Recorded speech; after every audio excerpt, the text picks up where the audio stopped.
मेरे गुरु महेश्वर शिव को मेरा प्रणाम है। इस कालखंड के प्रथम शिव के शिष्य हम सबों के परम आदरणीय वरेण्य गुरु भ्राता साहब श्री के चरणों में मेरा प्रणाम है। शक्ति स्वरूपा माँ नीलमानंद जी के चरणों में मेरा प्रणाम है। और लखीसराय के इस रामचंद्रपुर गांव में उपस्थित आप सभी गुरु भाई गुरु बहन के चरणों में मेरा प्रणाम। मेरे गुरु महेश्वर शिव की असीम दया से आज का ये शिव गुरु महोत्सव घटित हो रहा है और हम और आप सब यहाँ इकट्ठे हैं। बरसों के बाद दियारा के इस क्षेत्र में महादेव का एक उत्सव महोत्सव घटित हो रहा है, तो हम सबके हृदय में आह्लाद है कि महादेव की दया से आज महादेव की शिष्यता इस दूरी तक आई है कि कहीं से भी गुजरिए तो शिव की शिष्यता का चिराग जलता हुआ दिखता है।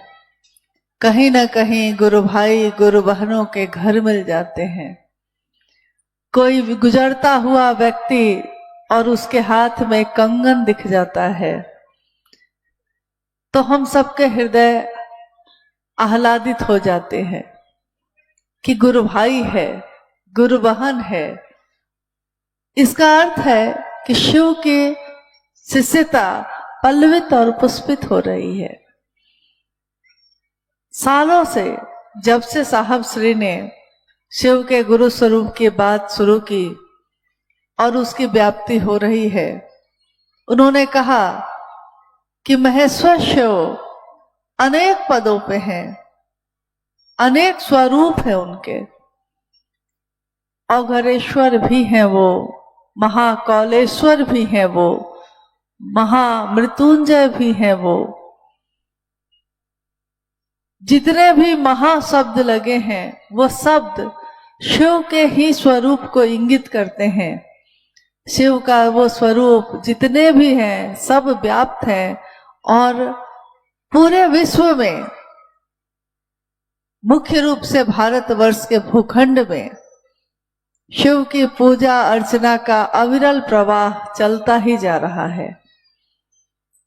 आज से नहीं, सदियों से, और सदियों से जो परंपरा चली आई उसमें हमारे हाथों से शिव पे जल तो चढ़ रहे थे, फल और फूल, कर्मकांड जितने भी होते हैं, धागे, प्रसाद, आरती, दिया,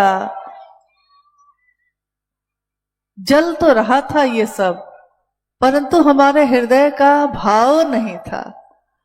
और साहब श्री ने इस कालखंड में सबके मन में एक ज्योति जलाई, सबके मन में जलाई, सबके चित्त में जलाई, सबकी चेतना में वो जागरण कर दिया कि शिव की शिष्यता एक जागरण है व्यक्ति के आध्यात्मिक एवं मानसिक तल का।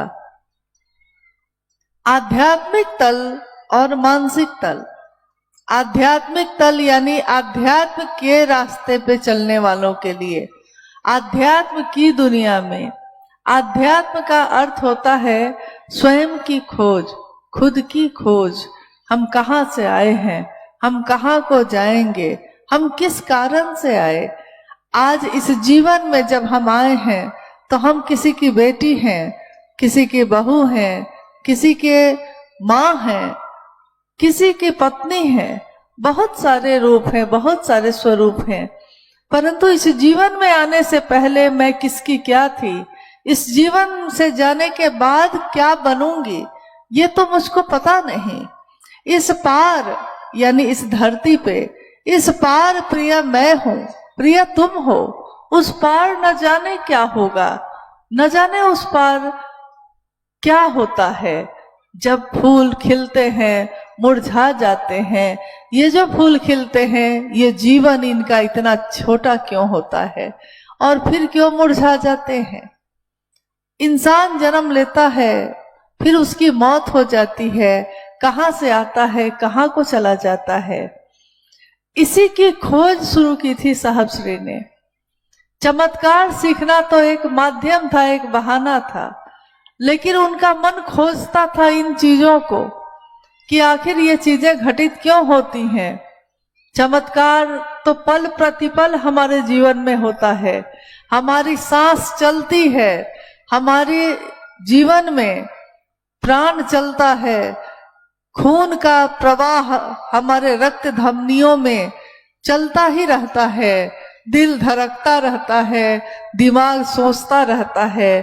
पल प्रतिपल इंसान का जीवन एक चमत्कार से भरा हुआ है, परंतु वो इंसान अपनी तरफ देखता ही नहीं।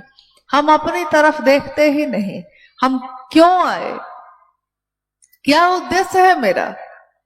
और जब साहब श्री ने शिव से सानिध्य प्राप्त करके ये समझ लिया कि हमारे इस जीवन में आने का एक सबसे सुंदर पक्ष, सर्वोत्तम पक्ष जीव से शिव बनना है, तो उन्होंने ये ज्ञान सिर्फ अपने तक नहीं रखा, ये ज्ञान उन्होंने दुनिया में बांटा।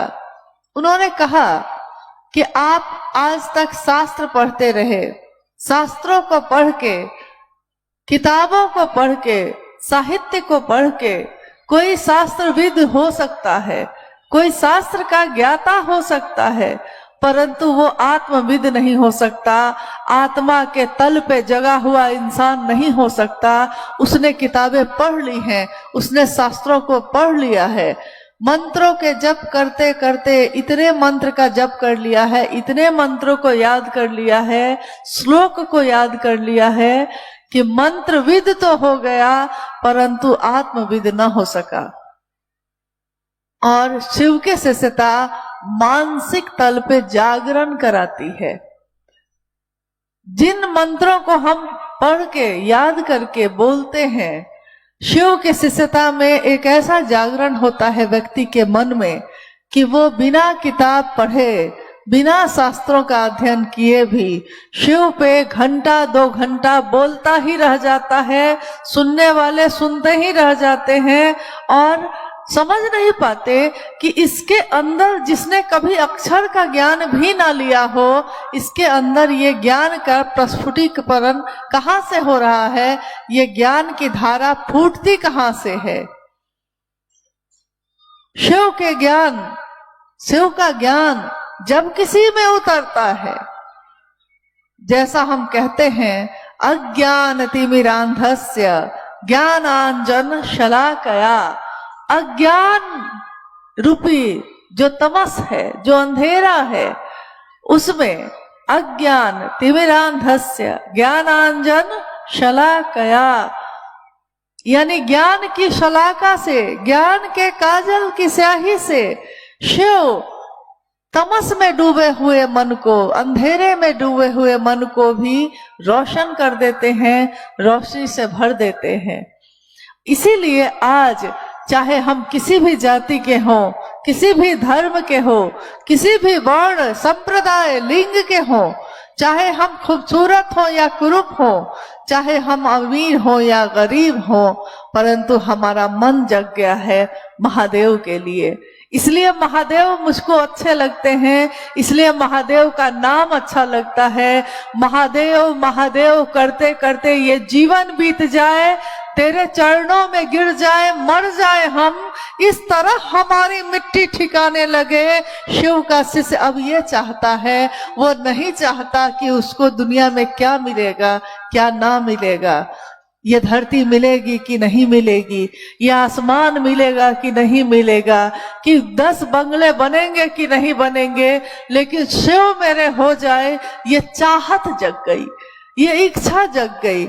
आज तक तो हमारे मन में कामना होती थी, संतान की कामना होती थी, ऐश्वर्य की कामना होती थी, सुख और समृद्धि की, परंतु पहली बार इस जगत में साहब श्री के कारण, उनके इस संदेश के कारण, दीदी माँ के ममता भरे स्पर्श के कारण हमारे मन में ये कामना जगी है कि शिव मेरे हो सके। आज तक हमने इतिहास में, कहानियों में यही पढ़ा था कि मात्र उमा ने शिव के लिए शिव को चाहा था। आज तक हमने यही पढ़ा था कि मात्र माँ उमा कहती हैं अपने पिता से कि वर हो शंभु नहीं तो रहूं कुंवारी, या तो शिव का वरण करूंगी या फिर दुनिया में कोई नहीं है मेरे लिए। लेकिन शिव के भाव का, ये भाव जो माँ उमा के हृदय में है, आज शिव के गण, शिव के शिष्यों के हृदय में भी जल उठा है। आज हर शिव का शिष्य ये कामना करता है कि अगर मेरे गुरु होंगे तो शिव होंगे, मैं शिव का शिष्य हूँ और बना रहूंगा। यही कामना है मेरे इस जीवन की, और इस जीवन के बाद भी अगर मेरा ये चित्त, ये मेरी ऊर्जा, ये जीवात्मा जो जीवित रहेगी, आने वाले अलग अलग जन्मों में जन्म लेगी, तब भी मेरे गुरु शिव बने रह जाए, इसी की कामना हम सब करते हैं। इसलिए आज इतने सालों पहले साहब ने महादेव की बात करनी शुरू की, सन 1982 में। आपने सुना है, आपने जाना है उनके जीवन की अनेक घटनाओं को। जब कोई अपना होता है तभी हम उसके बारे में जानना चाहते हैं। जब किसी को हम मेरा समझते हैं, हमको तभी उसकी परवाह होती है। आपने अभी सुना भी, अनाउंसमेंट हो रहा है, गुरु भाई मुरारी जी बोल रहे हैं कि 2 मंगलसूत्र रखा हुआ है, एक बच्चा खो गया है, और मेरा बच्चा कह के एक पिता हम लोग की आंखों के सामने एक बच्चे को लेकर गए। मेरा बच्चा, इस भरी भीड़ में भी उनको पता है कि मेरा बच्चा कौन है। सबके गले में कंगन हार पता नहीं क्या क्या है, परंतु सबको पता है कि मेरा मंगलसूत्र कौन है। तो मेरा कौन है, आग वही लगाता है। मेरा कौन है, दर्द वही पैदा करता है। साहब श्री ने सन 1974 में शिव को अपना गुरु बनाया था। सन 1972 में उनका विवाह दीदी राजमणि नीलम आनंद के साथ मनातूगढ़ पलामू में, जो झारखंड में है, वहां संपन्न हुआ था। और 22 मई 1972 के उस विवाह के बाद साहब के जीवन में अनेक घटनाएं घटती चली गईं। उसके तुरंत बाद 1974 में उन्होंने अपने लंबे जीवन में, जिसमें उन्होंने शमशान और कब्रिस्तान की आराधना की थी, मंत्रों का जप किया था, कुंडलनी जागरण का अभ्यास किया था, उन सबको छोड़कर महेश्वर शिव को अपना गुरु बनाया था। और साहब ने ये शर्त रखी अपने गुरु के सामने, आप जो तस्वीरों में दिखते हैं वैसे उतर के आइएगा तो मैं आपको गुरु नहीं मानूंगा और मैं आपसे कुछ नहीं सीखूंगा। आप जो दिखते हैं, जो इंसान के शरीर में आइएगा, तब भी मैं आपसे कुछ न सीखूंगा। और आज से पहले मैंने जो भी किया है, जो भी मैं करता आया हूँ, वो आगे अब जब तक आप अब न बताएंगे मैं कुछ भी ना करूंगा। सन 1974 के नवंबर महीने में आरा के गांगी शमशान में ये ज्ञान की ज्योति उनके हृदय में उतर गई और उनके मन ने ये अनुभूत किया कि आज तक मैंने जो भी किया वो कुछ भी मेरे काम ना आया, और आज से मैं उन सभी चीजों को छोड़ता हूँ। इसलिए साहब ने शमशान की साधना छोड़ी, साहब ने कब्रिस्तान की साधना छोड़ी, उन्होंने अखंड मंत्रों का जप किया, उन सभी मंत्रों को छोड़ा। जब शिव मिल जाए तो ऐसे ही छोड़ा जाता है, जिस तरह जब एक राजा मिल जाए तो सब कुछ मिल जाता है। एक घटना जो हुई थी एक बार, कहानियों में है ये, कि एक राजा ने अपने राज्य में मुनादी करवाई। एक राजा ने अपने राज्य में पूरे जगह ढिंढोरा पीटा, सबको कहवाया कि कल सुबह मेरे महल का दरवाजा खुला होगा पूरी प्रजा के लिए। जो आएगा, जिस चीज को छू देगा, वो चीज उसकी हो जाएगी। सुबह सुबह लोगों की भारी भीड़ उमड़ गई और लोग महल में प्रवेश करने लगे। महल में प्रवेश करते समय जिसके हाथ में जो लगा, चांदी की कुर्सी, सोने का मुकुट, जिसके हाथ में जो लगा उसने छूना शुरू किया, और जैसे ही वो छूता पकड़ता वो चीज उसको दे दी जाती। तो भारी भीड़ जमा है और पूरे दौड़ लगी हुई है इस बात की कि कौन किस चीज को प्राप्त कर ले। उसमें एक व्यक्ति राजा के तरफ बढ़ता है। राजा एक कोने में अपने सिपाहियों के साथ चुपचाप खड़े होकर देख रहे हैं। जब वो व्यक्ति राजा की तरफ बढ़ने लगा तो सिपाहियों ने रोका। राजा ने सोचा कि शायद ये मुझसे कुछ कहना चाहता है, तो उन्होंने सिपाहियों से कहा कि छोड़ दीजिए, आने दीजिए मेरे पास। वो व्यक्ति आगे बढ़ा और उसने राजा से कुछ भी कहा नहीं, बस राजा को छू दिया। जो दौड़ चल रही थी वो दौड़ थम गई। सारे लोग खड़े होकर देखने लगे किसने क्या किया। उस व्यक्ति ने कहा कि मुझको राजा चाहिए, जब राजा ही मेरा हो जाएगा तो उसकी सारी चीजें भी तो मेरी ही होंगी। देखिए, जब महादेव मेरे हो जाएंगे तो महादेव की ये दुनिया भी तो मेरी ही होगी। महादेव की दुनिया में जो कण कण में उनका दया भाव है, शीर्ष रिक्षा के कारण जो सृष्टि सृष्टि हुई, और उस कण कण में महादेव की दया सतत प्रवाहित है, वो दया भी तो मुझको ही मिलेगी। जब शिव को चाहूंगा तो दुनिया में फिर और कुछ भी नहीं चाहते हम। इसलिए शिव को चाहने की विधा साहब श्री ने बताई, कैसे चाहा जाता है। मन ही मन अपने गुरु शिव से हम दया मांगते हैं। तीनों सूत्रों में हम शिव की बात करते हैं, कहते हैं कि साहब का संदेश है ये, दीदी माँ का संदेश है ये, हम दूसरों तक पहुंचाते हैं और खुद भी शिव शिष्यता में भी तीनों सूत्रों को करते हैं। जब साहब ने शिव को गुरु बनाया था, 8 वर्षों तक किसी को कहा ही नहीं कुछ। उनको लगता था कि यहाँ भी धोखा है, यहाँ भी छल है। जब कोई एक व्यक्ति आपके जीवन में आपको कभी धोखा दे दे, होता है ऐसा कभी कभी कि हमारे जीवन में कभी कोई व्यक्ति धोखा दे देता है अपना बन के। पहले वो अपना बनता है, फिर वो धोखा दे देता है। तो जब धोखा दे जाता है, उसके बाद किसी दूसरे को अपना बनाने से मन बहुत डरता है, और अगर बनाते भी हैं तो मन में एक संशय का बादल घना होकर लहराता रहता है, क्या पता ये भी मेरा है कि नहीं। क्योंकि उस समय जैसे मैंने किसी को अपना माना था तो उसने धोखा दिया था, क्या पता ये भी धोखा देगा कि अपना बनेगा। तो सोचिए कि साहब के मन में क्या संशय रहा होगा, जिन्होंने 14 वर्षों तक अनेक लोगों को गुरु बनाया था और सब जगह से उनको धोखा मिला, छल मिला, छलावा मिला। तो उनका मन तो इतना जला हुआ था कि दूध से जला हुआ कोई मट्ठा भी फूक फूक के पीता है। उनका मन इतना जला हुआ था कि वो शिव को गुरु बनाकर भी संशय में थे। क्या पता महादेव भी गुरु है कि नहीं, क्या पता महादेव भी ज्ञान देंगे कि नहीं, क्या पता यहाँ भी कुछ मिलेगा कि नहीं। लेकिन गुरु ने किया कमाल, शिव ने किया कमाल। उन्होंने अपने शिष्य, शिव के शिष्य साहब हरिंद्रानंद जी के मन में सचमुच में ये अनुभूत करा दिया कि मैं हूं।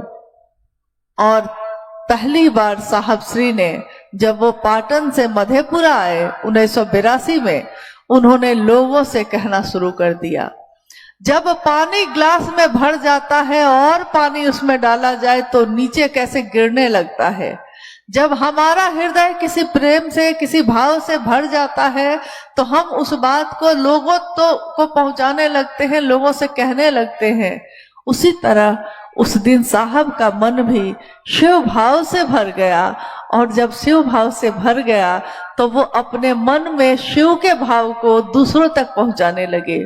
जब भाव इतना घनीभूत हो जाए, इतना घनीभूत हो जाए कि अब सिर्फ मेरे हृदय में नहीं अट पाए, तो हम दूसरों में बांटना शुरू करते हैं।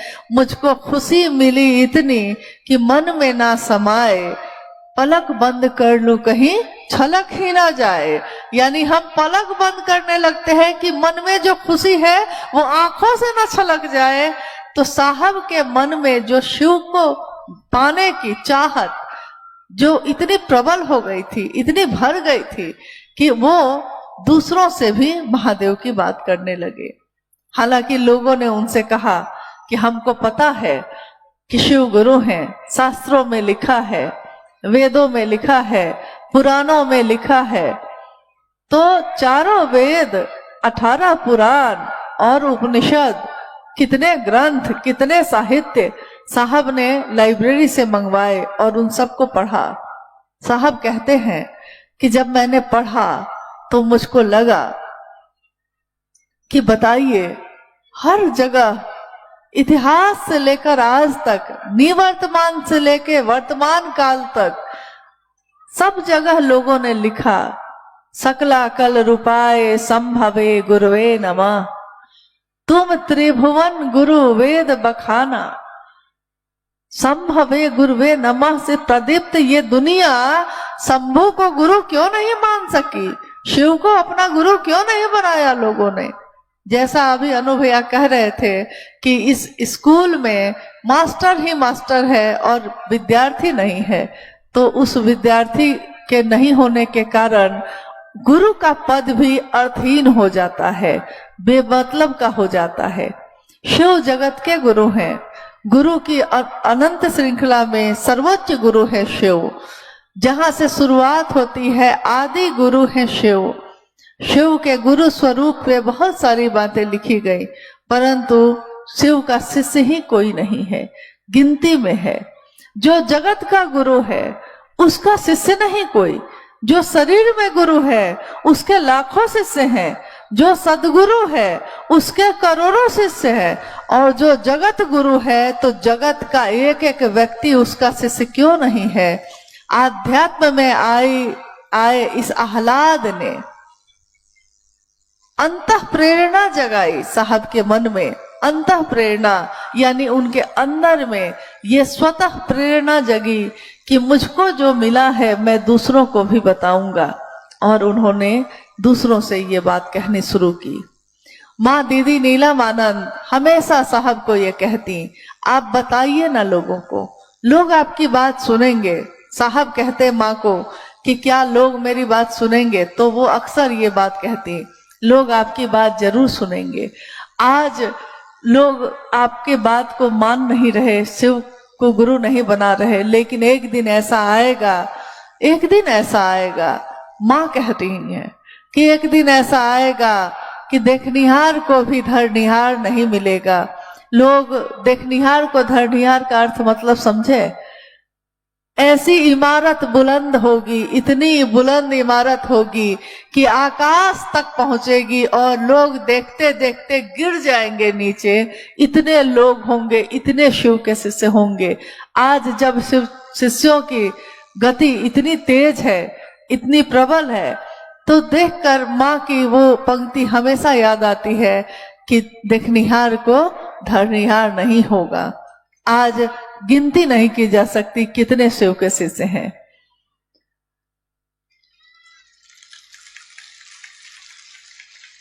साहब ने जब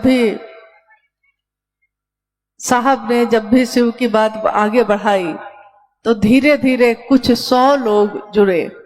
प्रारंभिक समय की बात है, कुछ 100 सैकड़ों में लोग जुड़े। तो जब कहीं पे 100 आदमी की घोषणा हो जाती थी तो साहब अपना समय देते थे कि मैं आऊंगा वहां, उनसे शिव की बात करूंगा। जब गुरु भाई या गुरु बहन 100 लोगों को जोड़ लेते थे, 200 लोगों को जोड़ लेते थे, तो इतनी खुशी होती थी कि घर में अच्छे अच्छे खाना पकवान बनते थे। साहब कहते थे कि आज इतने लोगों ने शिव को गुरु बनाया, 100 लोगों ने बना लिया है शिव को गुरु। आज तो कोई भी गुरु भाई जाकर आराम से 100-100, 200 लोगों को शिव शिष्य बना लेता है।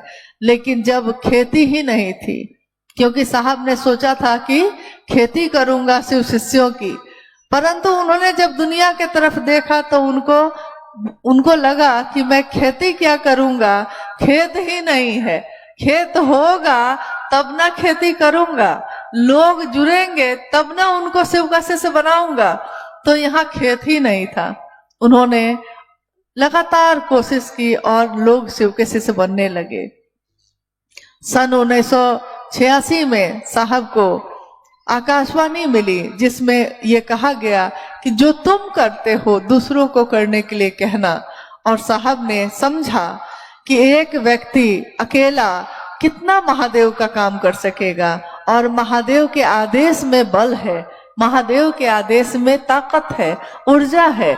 तो उनको समझ में आया कि ये बात जब मैं दूसरों से कहूंगा तो महादेव की ऊर्जा जो मुझ तक आई है वो दूसरों तक भी पहुंचने लगेगी, और महादेव की ही ऊर्जा से वो भी महादेव का काम दूसरों तक पहुंचाएगा।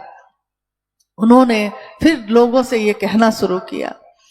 3 सूत्रों की रचना जब हुई थी और पहले सूत्र में उन्होंने दया मांगना कहा, तो उस समय कुछ लोगों ने साहब से कहा कि आपको पहले नमः शिवाय मिला, लेकिन आपने पहले न दया मांगना क्यों कहा, आपने नमः शिवाय मंत्र पहले नंबर पे क्यों नहीं रखा, जो गुरु से मिलता है वो सर्वोपरि होता है। परंतु साहब ने कहा कि देखिए, मुझको गुरु से पहले नमः शिवाय ही मिला, ये बात सच है। उसके बाद मैंने महादेव से दया जब मांगी थी, ये वाकया सिंहेश्वर मंदिर का है, जहां प्रसाद चाहते समय साहब ने पूरी तरह महादेव की दया के आश्रय में जाकर अपने गुरु महादेव से कहा था कि बुढ़ाऊ इज्जत रखिए, महादेव इज्जत रख लीजिएगा। एक शिष्य हताश है, निराश है, चारों तरफ लोगों से घिरा हुआ है, उसकी परीक्षा हो रही है कि प्रसाद चढ़ेगा कि नहीं चढ़ेगा, तो उनका चारों तरफ से सहारे छूट गए हैं, तो एक मात्र सहारा शिव है। वो अपने मन को शिव की दया के आश्रय में ले जाते हैं और कहते हैं बुढ़ऊ इज्जत रखी है। महादेव ने इज्जत रखी, चमत्कार है।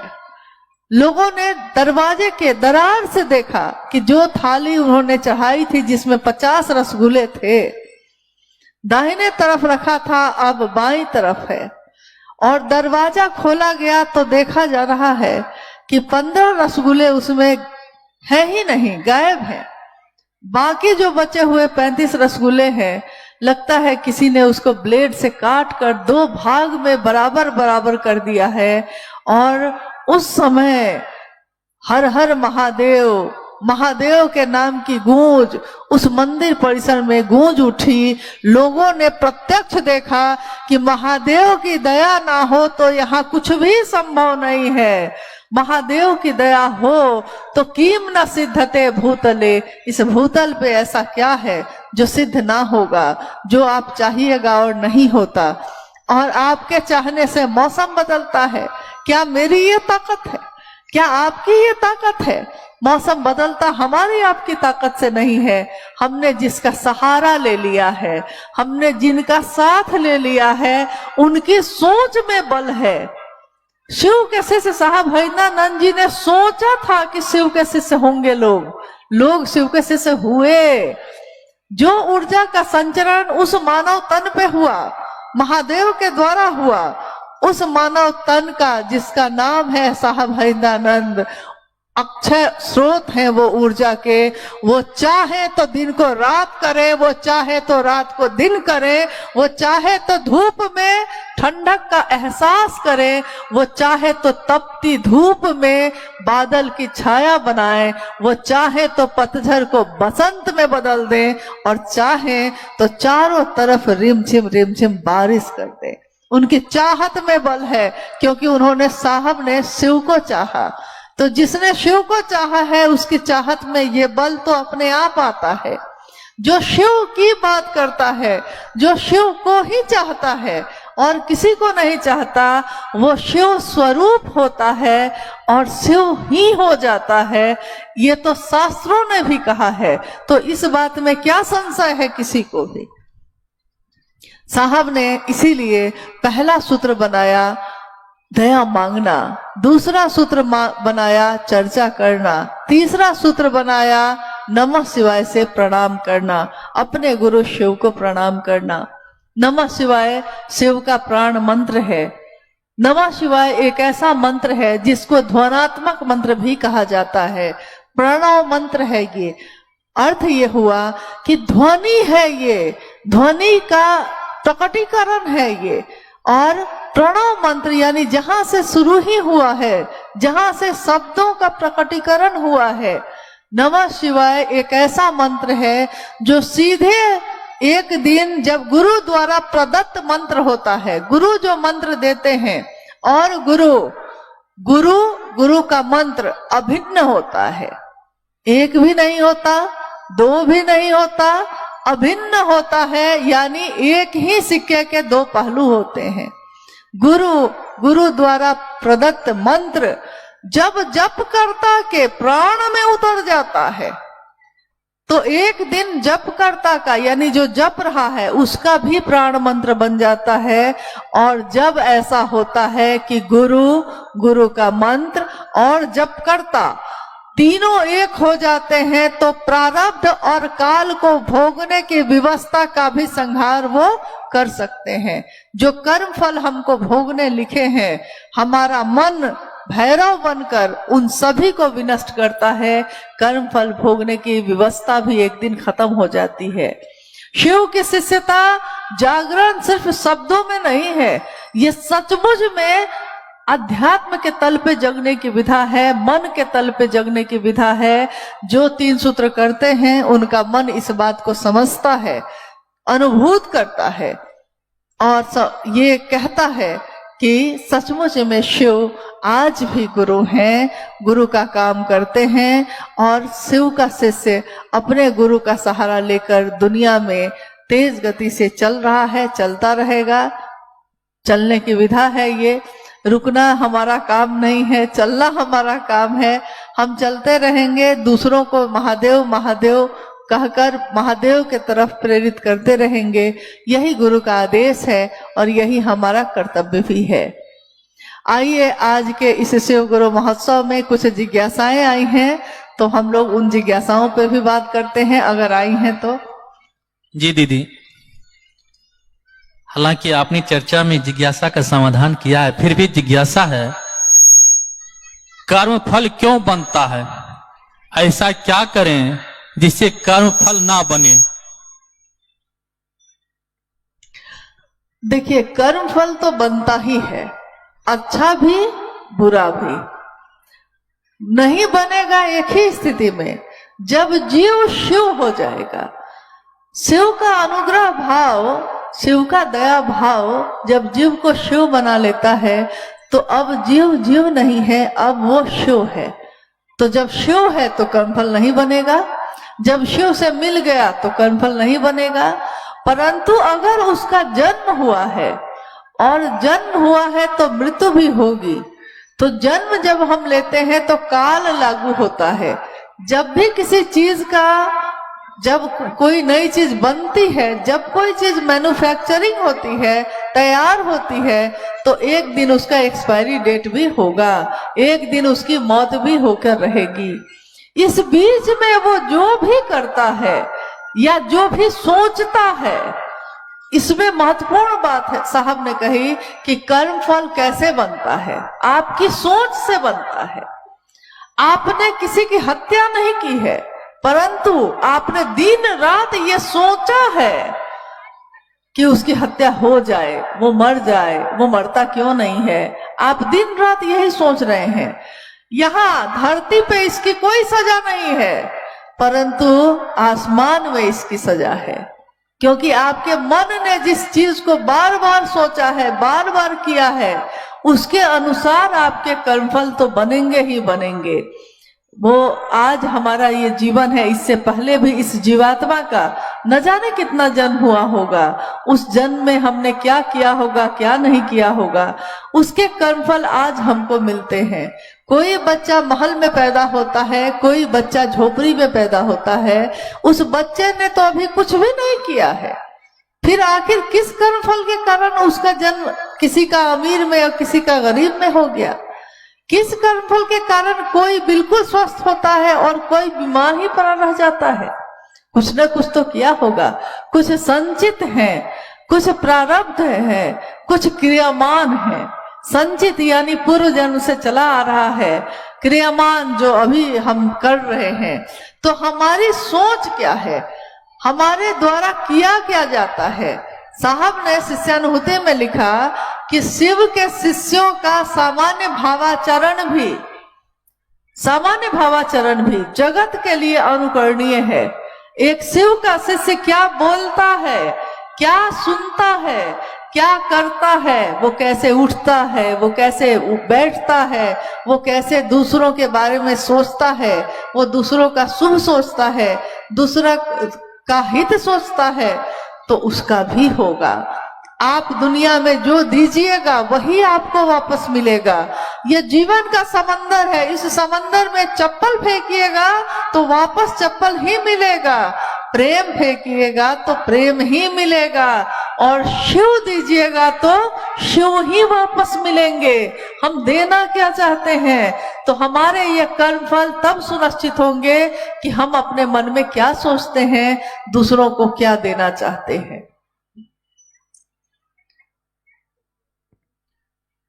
एक बहन, रानी बहन जो लखीसराय से हैं, उन्होंने लिखा है, मेरी आपसे जिज्ञासा है कि मैं 20 साल से शिव चर्चा में चल रही हूं, लेकिन महादेव से अभी तक दर्शन ना हुआ, ना बात हुई। हम कैसे महादेव से बात एवं दर्शन कर सकते हैं? और अंत में उन्होंने आपको प्रणाम निवेदित भी किया है।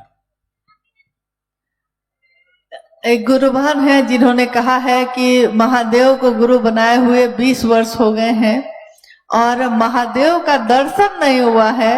महादेव का दर्शन कैसे होगा, यही बात है, इंसान समझ नहीं पाता। उसको हर पल महादेव का दर्शन होता है, परंतु वो देखता ही नहीं। जब देखने की बारी होती है तो आंखें बंद कर लेता है ताकि दिखाई ही नहीं दे। महादेव का दर्शन जब शिव कण कण में है तो शिव का दर्शन भी कण कण में होगा, लेकिन इन आंखों से शिव को देखना संभव नहीं है। मन की आंखों से ही हम दिल धड़क रहा है, मशीन से आप देख सकते हैं, इस दिल को मशीन से देखा जा सकता है, दिमाग को भी मशीन से, ब्रेन को, दिमाग को मशीन से देखा जा सकता है, परंतु मस्तिष्क में जो विचार पैदा होते हैं उनको मशीन से नहीं देखा जा सकता, उनको इन आंखों से नहीं देखा जा सकता, क्योंकि वो सूक्ष्म होते हैं, इतने सूक्ष्म होते हैं कि इन आंखों से दिखाई नहीं देगा। सूक्ष्माति सूक्ष्म सत्ता है शिव, तो इन आंखों से कैसे दिखाई देंगे? दिल धड़कता है, दिल की भावनाएं दिखाई देती हैं, दिल की भावना भी तो दिखाई नहीं देती। प्रेम हम बोलते हैं कि तुमसे प्रेम करते हैं, लेकिन ये प्रेम जो हम बोल रहे हैं कि करते हैं, ये मेरे दिल में महसूस होता है, परंतु इस प्रेम को हम इन आंखों से देख नहीं पाते। कोई कहता है कि वो अमुक आदमी आपसे घृणा करता है, नफरत करता है, तो इस नफरत को भी, इस घृणा को भी हम महसूस करते हैं, उसके क्रियाकलाप से समझ में आता है, लेकिन देख नहीं पाते। तो जो इन सबको बनाने वाला है, जो सूक्ष्म का भी सूक्ष्म है, सूक्ष्माति सूक्ष्म है, वो इन आंखों से तो देखा नहीं जा सकता, मन से ही महसूस होता है। तेरा मन दर्पण कहलाए, भले बुरे सारे कर्मों को देखे और दिखाए। देखो इस उजले दर्पण में, ये दर्पण कैसा है? ये उजला है, साफ है, पवित्र है, पावन है। ये मन जब पैदा हुआ है शरीर और ये मन आया है उसके साथ, तो ये पावन है। देखो इस उजले दर्पण में दाग न लगने पाए, तेरा मन दर्पण कहलाए। तो इस मन के दर्पण में ही उस शिव का दर्शन होगा। महसूस करने की चीज है। जिस तरह प्यार महसूस किया जाता है उसी तरह शिव को भी महसूस करना होगा, वही उनका दर्शन है। और दर्शन वो होता है जो बंद अंतर से, बंद आंखों से, अंतर की आंखों से किया जाता है। खुली आंखों से दर्शन महादेव का क्या, किसी इंसान का भी नहीं होता। इंसान को भी आप देख सकते हैं, लेकिन उससे के मन से मन को मिलाने के लिए अंतर ही होना पड़ता है, अपने अंतर से ही मिलाना पड़ता है। इसलिए आपसे अनुरोध है कि महादेव से मिलना है तो दिल लेके आइएगा। एक बार साहब उपवन में, उपवन जो साहब का स्थल है रांची में, मुझको लगता है आप में से बहुत लोग वहां गए होंगे। साहब बैठे हैं और वो कह रहे हैं कि मुझसे मिलने जो आते हो, गुरु भाई गुरु बहनों से कह रहे हैं कि मुझसे मिलने जो आते हो तो दिल लेकर आना, क्योंकि दिल लेकर आने की आदत अगर रह गई तो महादेव से मिलने में बहुत काम आएगी। क्योंकि महादेव दिल से ही मिलेंगे, दिमाग से नहीं मिलेंगे। एक गुरु बहन ने अभी थोड़ी देर पहले कहा, यहीं बैठी है कहीं पे, जो अनुभया से कह रही थी कि आओ चले शिव की ओर पुस्तक जो साहब ने लिखी है वो मेरी समझ में नहीं आता है। पहली बार ही साहब ने ये कह दिया था कि जब दिल से पढ़िएगा समझ जाइएगा, दिमाग से पढ़िएगा कि दिमाग लगा के पढ़ेंगे समझने के लिए नहीं समझ पाइएगा, क्योंकि वो दिल से लिखी हुई चीज है। दिमाग से कैसे समझ में आएगी? दिल और दिमाग दोनों में भारी अंतर है। दिमाग गणित बनाता है, दिमाग की एक सीमा है, उस सीमा के आगे दिमाग नहीं सोच सकता। 2 दूनी 4, 4 दूनी 8 दिमाग बनाता है। दिल असीम है, अनंत है, अचिंत्य है। तो दिल की सीमा नहीं है तो दिल डूबता है। इसलिए जब हम किसी को प्रेम करते हैं तो प्रेम में मन डूबता है, मन डूबता ही रहता है। उसको कितना भी खिला पिला लीजिए, उसके पास कितना भी बैठिए, आपका मन भरता है। जिसको प्रेम करते हैं मन नहीं भरता। कहते हैं कि और बैठिए ना दीदी, और थोड़ा सा, मन नहीं भरा अभी भैया, और थोड़ा सा बात हो जाता महादेव का, मन नहीं भरा। ये मन कैसे भरता है? ये मन कभी नहीं भरता, क्योंकि प्रेम डूबने की विधा है, संतुष्ट हो जाने की विधा नहीं है। इसलिए साहब की बोली हुई बात या साहब की लिखी हुई बात कोई अगर सुनते हैं या पढ़ते हैं तो दिल से सुनिएगा, महसूस करिएगा, साहब के मन से अपने मन को मिलाइए और तब पढ़िए। आपको कैसे समझ में नहीं आएगा? आप सारी बातों को समझ जाइएगा, क्योंकि साहब के मन को समझने के लिए तो उनके मन से मन को मिलाना होगा।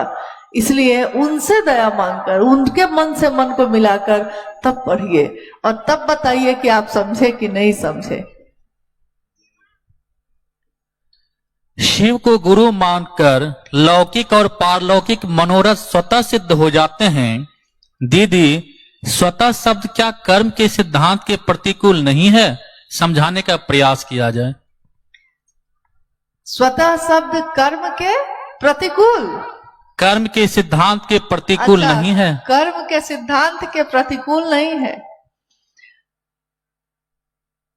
शिव को गुरु मानकर लौकिक और पारलौकिक मनोरथ स्वतः सिद्ध हो जाते हैं।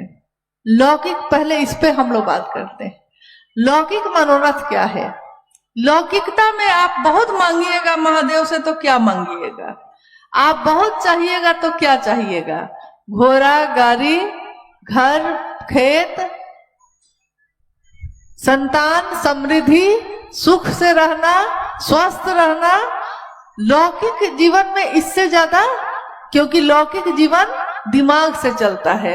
अभी मैंने कहा कि दिमाग की सीमा है, इस सीमा के बाहर आप कुछ नहीं कर सकिएगा। लेकिन जब पारलौकिक बात होती है तो यहाँ दिल काम करता है। दिल असीम है, अनंत है, क्योंकि महादेव भी असीम है, अनंत है। तो जब दिल से हम मांगेंगे तो वो मनोरथ पूरी होती है। लौकिक भी होगी और पारलौकिक भी होगी। लौकिक में ये चीजें मांगते हैं, पारलौकिक में क्या मांगेंगे? महादेव से मिलेंगे तो क्या मांगेंगे? क्योंकि एक घटना है कि रामकृष्ण परमहंस मां काली के उपासक, कोलकाता में रहने वाले, उनके बहुत सारे शिष्य थे। तो उनका एक शिष्य था, उनके एक शिष्य थे विवेकानंद, नरेंद्र उनका नाम था। तो नरेंद्र, रामकृष्ण परमहंस हमेशा नरेंद्र को बुलाते थे, नरेंद्र कह के पुकारते। तो नरेंद्र यानी विवेकानंद जी ने एक दिन अपने गुरु रामकृष्ण परमहंस जी से कहा कि आप मां काली का दर्शन करते हैं, मुझको भी मां काली से मिलवा दीजिए। रामकृष्ण परमहंस जी ने कहा, क्या करेगा नरेंद्र मां से मिलकर? तो नरेंद्र ने, विवेकानंद जी ने कहा कि मैं मां से अपने लिए थोड़ा सुख मांगूंगा, थोड़ी संपत्ति मांगूंगा, क्योंकि मेरे घर में जब से मेरे पिता की मौत हो गई, मेरे घर में मेरी माँ बहनें भूखी सो जाती हैं, खाने को दाना भी नहीं है। तो रामकृष्ण परमहंस ने हंस के कहा, जा मांग, मां ही तो है, जा दर्शन कर मां का। नरेंद्र गए, मां काली के मूर्ति के सामने बैठे हैं, दर्शन ना हो सका, लौटे। फिर कहा कि गुरु जी से अपने कहा कि दर्शन ना हुआ। दूसरे दिन फिर गए और इतने भाव विभोर हो गए, इतने भाव में डूब गए कि उनके मन ने दर्शन कर लिया मां काली का। और जब काली का दर्शन हो गया तो अपना सुध बुध भी खो बैठे। जब सुध में आए, जब होश में आए, तो बाहर निकले। रामकृष्ण परमहंस ने कहा, नरेंद्र मां का दर्शन हुआ? तो उन्होंने कहा, हाँ मां का दर्शन हुआ। तुमने मांग लिया जो तुमको मांगना था? तो विवेकानंद जी ने कहा कि नहीं, कुछ भी याद ना रहा। जब मां मिल गई तो मुझको कुछ भी याद ना रहा, मैं सुध बुध खो बैठा, इतनी खुशी में, इतने आनंद में रहा कि याद ही नहीं रहा लगा। और अब लगता है कि मां मिल जाए तो क्या मैं इतनी छोटी चीज मांगूंगा मां से? यही बात एक दिन साहब श्री ने कही। अगर शिव आपको मिल जाए, अगर आप शिव का दर्शन कर लें और शिव कहे कि मांगो क्या मांगते हो, तो आप क्या मांगेंगे?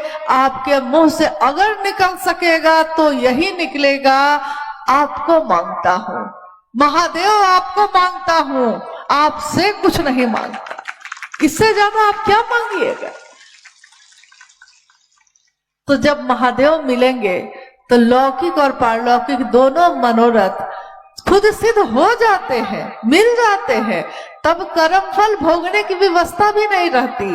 कर्म फल के सिद्धांत के अनुसार आपको मिलेगा ये भी नहीं रहता, क्योंकि सीमा एक दूरी तक दुनिया के लिए है, लौकिक जगत के लिए है। महादेव के लिए वो सीमा अंतहीन है, वो सीमा नहीं है। और महादेव की दया हो जाए तो क्या नहीं हो सकता है। महादेव की दया से सब कुछ उपलब्ध है, लेकिन आप चाहते क्या है? महत्वपूर्ण बात यह है कि आप चाहते क्या है, आपको चाहिए क्या। पहले अपने मन में ये तय तो कर लीजिए कि हम चाहते क्या है, फिर सोचिएगा कि मांगे कि ना मांगे। और ये जो आपने कहा कि इसके सिद्धांत के प्रतिकूल नहीं होगा, बिल्कुल नहीं, क्योंकि यहाँ कोई सिद्धांत काम नहीं करता। प्रेम में सिद्धांत कहाँ काम करता है? जो शिव का होगा, शिव खुद ही उसकी जिम्मेदारी ले लेते हैं।